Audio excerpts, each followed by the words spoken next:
Netaji Subhash Chandra Bose medical अस्पताल जबलपुर में बीते दिनों जूनियर डॉक्टर और टेक्नीशियन के बीच हुए विवाद ने आज एक नया मोड़ ले लिया, जब जूडा एसोसिएशन ने टेक्नीशियन पर जान से मारने की धमकी का आरोप लगाया।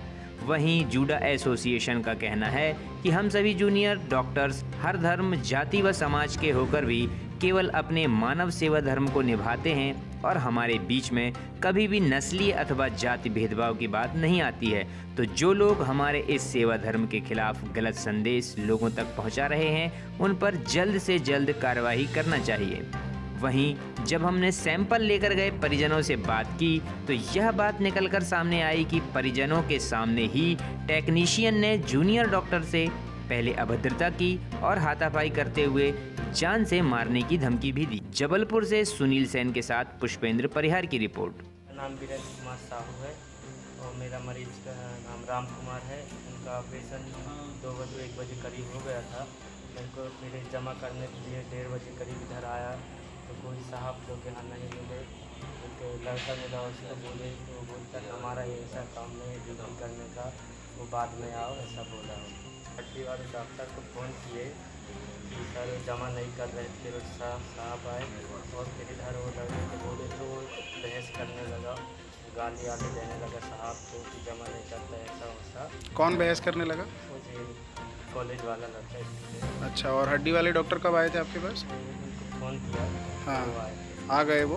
हाँ ठीक है, टाइम पे आ गए थे ना? हाँ, टाइम पे। फिर क्या हुआ, उन्होंने क्या बोला? इनको जमा करो तो बोले तो हमारा नहीं है ऐसा, हम नहीं करेंगे अभी बात। फिर क्या हुआ? फिर वो झगड़ा होने लगा।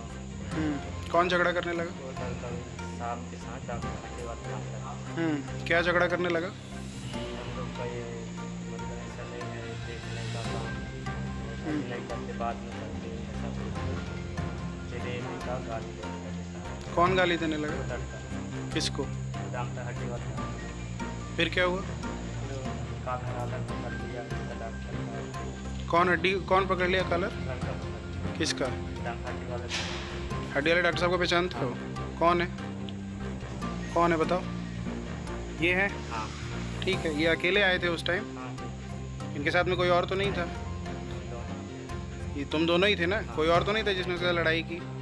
उसी ने लड़ाई पहले चालू की कि इनने की पहले चली? हाँ, तो फिर उन्होंने मना नहीं किया काम करो, ये काम करने के लिए? आपने बोले कि ऐसा बात कर रहा, हम सीनियर हैं सब। आपने बोले थोड़ा तमीज़ से बात करो, उम्र में बड़े हैं। तो वो बोला क्यों ऐसा वैसा धमकी देने लगा। और अपने मेरा भाई है, मेरा बाप लीडर है, सब बोलने लगा और गोली वोली मार दूंगा ऐसा साहब को। क्या बोला? गोली मार दूंगा ऐसा बोला जी उसने? भाई साहब, क्या मामला है पूरा आप चलिए, बताएं आप। हम लोग ऑर्थोपेडिक यूनिट सारे जेडीज यहाँ पे इस कॉलेज के यहाँ पे उपस्थित हैं। अभी कल परसों जो एक ऑपरेशन हुआ है दोपहर 1:30 बजे, उसका सैंपल जमा करने के लिए जो मरीज का अटेंडर यहाँ पे आया था HPR की लैब में, हिस्टोपैथोलॉजी की लैब में, वहाँ पे जो फर्स्ट ईयर के रेजिडेंट थे उन्होंने सैंपल लेने से मना कर दिया था और मरीज को बाहर भगा दिया था, जिसकी मदद करने के लिए हमारे जो रेजिडेंट डॉक्टर सुजीत थे उनकी मदद करने गए। इनके जाने के बावजूद भी जो वहाँ के DMLT के स्टूडेंट थे बहुत ही बदतमीजी से बात कर रहे थे और मरीज से एक अलग टाइप की ये जार लाओ वो लाओ इस टाइप की बातें कर रहे थे। जब इस बात को डिफेंड करने के डॉक्टर सुजीत ने बोला कि वो एक आयुष्मान का मरीज़ है और उसे आप जार बाहर से लाने के लिए क्यों बोल सकते हैं, जार आपके पास होना चाहिए या कोई ऐसी व्यवस्था होनी चाहिए। तो इस बात पे वो लोग भड़क गए और इन्होंने बोला कि अपने सीनियर को बुलाओ। तो इस बात पे और भड़क गए और उन्होंने बोला कि हमारे टेक्नीशियन सर किसी से भी ऐसे नहीं मिलते हैं। तो फिर उसके बाद इन्होंने बोला कि मैं एक डॉक्टर हूँ और ऑर्थोपेडिक से आया हूँ, मरीज़ के भले के लिए आया हूँ। तो उन्होंने बोला तुम कोई भी हो, तुम भागो यहाँ से। उनके पिताजी भी शायद यहीं पे हैं, उनका भी उन्होंने दम दिया और बोला कि तुम यहाँ से भागो। जब इन्होंने बोला कि आप ऐसे कैसे बात कर सकते हो, बोला हम तुम्हें गोली भी मरवा सकते हैं, तुम्हें भी जानते नहीं हो अभी। इन सब बातों को लेते हुए जब हम लोगों ने इनसे बात की तो जो डॉक्टर सुजीत हैं वो काफ़ी डरे हुए हैं और इस तरह की जब चीज़ें होंगी तो हमारा जो JD है वो कैसे काम कर पाएगा। 24 घंटे काम करना होता है। इन सारी चीज़ों की जो शिकायत है हमने डीन सर से की है। डीन सर ने इसकी कमेटी बनाई है जो अभी जांच कर रही है। इसकी हमने एक कंप्लेन पुलिस में भी की है, पुलिस ने भी एक कमेटी बनाई है, लेकिन अभी तक कोई आगामी कार्रवाई नहीं की गई है और हम लोग अभी आगे देख रहे हैं कि अगर कल कमेटी का क्या निर्णय आता है उसके बाद हम अपनी आगामी कार्रवाई करेंगे। डीन सर से हम लोग दोबारा रिक्वेस्ट करके इस पूरे जो चैनल है जो सैंपल जमा होने का, इसको सुधारने को बोलेंगे और नहीं सुधरा तो अब आगे हम कमिश्नर सर से भी जाके मिलेंगे और उनसे भी जाके हम इन चीज़ों को सुधारेंगे और हम अपने डॉक्टर के साथ कभी भी अन्याय नहीं होने देंगे। और इस तरह का जो भय का वातावरण है, इस वातावरण में हम लोग काम नहीं कर पाएंगे। क्योंकि डॉक्टर्स मेल फीमेल 24 घंटे हॉस्पिटल चलता रहता है। इस तरह के जो लोग हैं इस हॉस्पिटल में आ गए हैं और अपने परिवारवाद को इस तरह की बातें करके गोली मरवाने का दम दे रहे हैं और जातिवाद के आरोप लगा रहे हैं। हमने उस मरीज़ को कभी देखा, उस जो सचिन DMLT का स्टूडेंट है उससे कभी मिले भी नहीं है और पहली बार हिस्टोपैथोलॉजी लैब में वो दिखाई दिया है। 19-20 बैच का वो स्टूडेंट है, अभी 10-20 दिन पहले वो यहाँ पे आया है। अभी तो कोई कॉलेज में उसको जानता भी नहीं है, तो जातिवाद का आरोप लगाने का तो कोई मतलब ही नहीं है। और हमारे जो सारे डॉक्टर हैं अलग अलग जाति संप्रदाय से आते हैं और हम लोगों के बीच में कभी भी ऐसा कोई भी विवाद नहीं होता है। हम सारे यहाँ पे हिंदू मुसलमान छोटी बड़ी कोई भी ऐसी जाति नहीं मानते हैं। सारे मरीज 200 250 हर डॉक्टर देखता है और हम अगर जाति देख के करते तो ये अस्पताल कब बंद हो चुका होता है। ये सब लोगों की मानवीय संवेदनाएँ ही हैं जिस वजह से ये अस्पताल चल रहा है। जाति और संप्रदाय जैसी बहुत छोटी चीज़ें हैं जो हमारे डॉक्टरों पर हम कभी भी ये कभी सोचते तक नहीं है।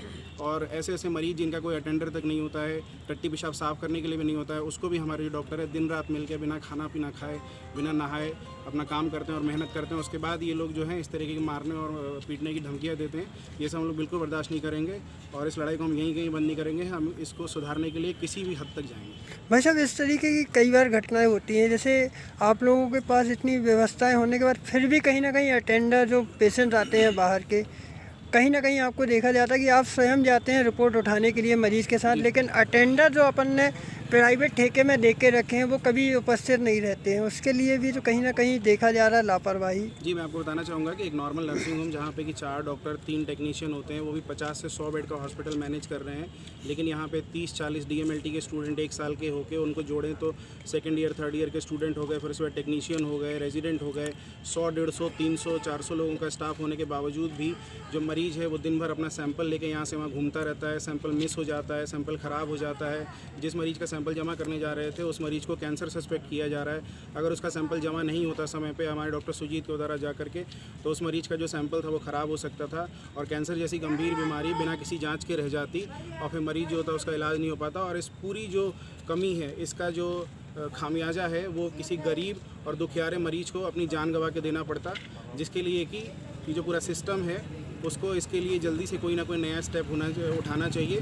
और इस तरह के लोग जो इस पूरे अच्छे काम के बीच में अपने अहम और अपनी छोटी मानसिकता को बताना चाहते हैं, उनको बंद करना चाहिए बहुत जल्द। आपका नाम? मेरा नाम डॉक्टर दीपक। भाई साहब, कल एक घटना हुई है, आपके ऊपर आरोप लगे हैं जाति पात को लेके, आपने गाली गुप्तार की है और मारपीट की है। क्या है पूरा मामला, आप बताएं। ये सरासर गलत इल्ज़ाम लगाया जा रहा है। मैं उसको जानता भी नहीं हूँ और हम लोग तो मरीज का ध्यान में रख के उसका हेल्प करने के लिए यहाँ पे सैंपल जमा कराने आ गया था। और आयुष्मान का मरीज़ था, उससे बोला गया था कि ये जार खरीद के लाना है, तो मैंने अपना पैसा दे के उससे मंगवाया था। उसके बाद उन्होंने बोला भाग जा तू यहाँ पे, और गाली देने लगे थे। फिर धमकी भी देने लगे कि रुक जा, तुझे मारवाता हूँ, यहाँ पे गोली से अभी मार दूँगा तुझे।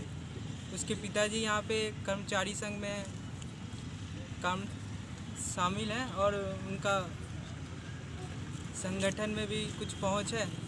तो उन लोगों ने गलत आरोप लगाया है कि मैंने जाति से लेके कुछ बात किया। मैं तो उसे जानता भी नहीं हूँ कि नाम भी नहीं पता है, तो जाति का बात ही छोड़िए।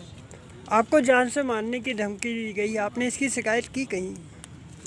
हाँ, पुलिस में की है। पुलिस ने अभी क्या एक्शन लिया है? पुलिस ने अभी कोई एक्शन नहीं लिया। अभी तक कोई गिरफ्तारी नहीं हुई।